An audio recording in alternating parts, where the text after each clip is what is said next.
What is biomechanics? It's the story of us, how we move through the world, forward, backward, up and down, under and over. It's a story about technology, science, music, medicine, sports, and art. It's written in equations, steps, rotations, collisions, code, and sweat. It's full of setbacks and successes.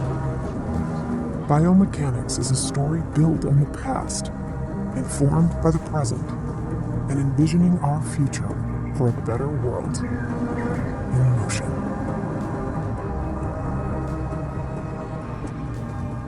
We tell this story so that no matter how we move,